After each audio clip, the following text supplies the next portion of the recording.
Ригидниот став на Европската комисија за транспортерите од земјите на Западен Балкан остануваат и понатаму.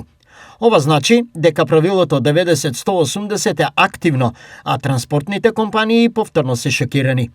Прашањето е, што сега? Прво, сакам да појаснам една работа која што очигледно не е разбрана.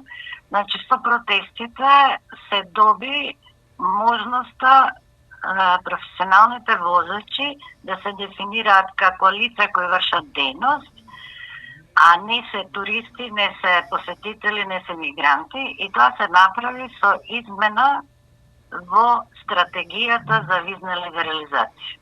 Што значи тоа е најголемата придобивка, додека се донесат сите документи кои што треба Европската Унија званично да ги донесе за да стане применлива оваа спогодба, постои еден приоден период во кој се уште важат старите прописи, односно броењето на 90 дена во 180. Дали по ова би следувале нови блокади? Реактивирањето на блокадите навистина е едноставно. Меѓутоа, прашањето е што ќе се постигне.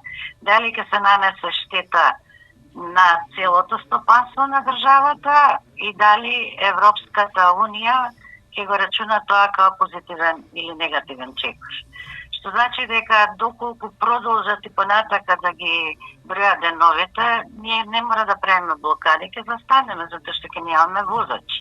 Затоа треба овој период до наредниот состанок, значи дадени се 2 недели за размена на мислења на делегатите кои беа во работната група со нивните држави и да се најде одредено решение за да се надмине овој проблем. Во меѓувреме, возачите и понатаму се соочуваат со секојдневно протерување, казни, а бизнисот трпи огромни штети. Тоа е факт, значи затоа кажав, бидејќи нема званична промена, за овој период треба да се најде преоден начин на одредување на правото на возачите како професионалци. Затоа ние како асоциација, еве од петокот и денеска, преземаме 4, со што доставивме дописи до сите стопански комори, прво, за да лобираат и они од своја страна, кои што се регистрирани на нашата територија, пративме допис до Министерството за надворешни работи и трговија, да ги викне сите амбасадори, представници на земјите членки во Шенген зоната, да разговараат активно